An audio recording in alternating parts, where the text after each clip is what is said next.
What is up, my denture family? Let me see them smiles. Denture me this. I see a lot of people posting online getting ready for their Eday talking about, is my dentist going to give me anything to help with my anxiety before extraction day? And I tell you like this. If you asked him because you have crazy bad nerves and you're anxious all the time, your anxiety goes to the roof, as I'm sure it will, then they'll probably give you something. Now, for me personally, I didn't want any sedatives. If I wanted to feel loopy before E-Day, I would have never quit freaking drinking and popping pills like a fish back in the day. But I quit because I don't want to feel loopy no more. Now, other people be like, are they going to put me to sleep or will I be awake? For me personally, I did not want put to sleep. And I'm going to tell you why.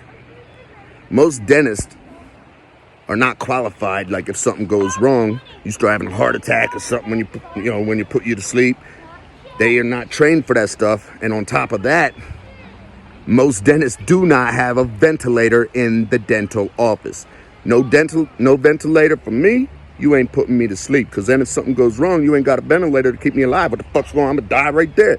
So simply for the fact they don't have a ventilator in the office, that is pretty much why I did not want put to sleep. Because my better half actually works as an anesthesia technician in a hospital. So I heard horror stories about what could happen with anesthesia if you ain't got the right equipment on hand in case something goes south. So I based my decision off of that as well.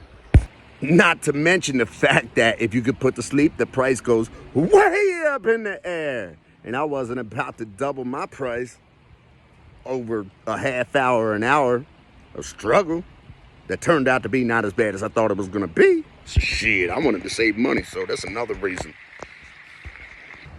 Now, if your anxiety's through the roof, just make sure if you're going to get put to sleep that you check the credentials of your dentist. Make sure he got experience outside of just the dental world, you know what I'm saying?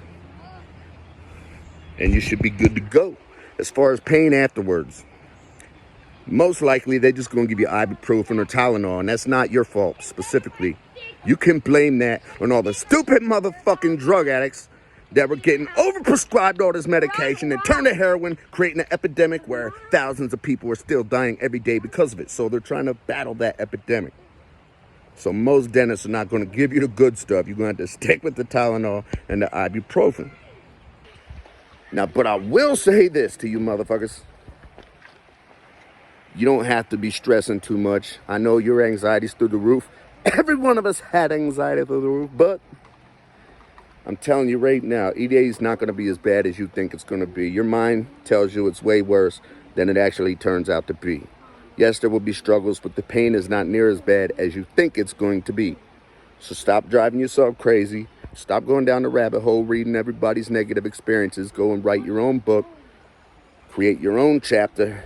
Write your own story, because it does not have to be like theirs. Let's go.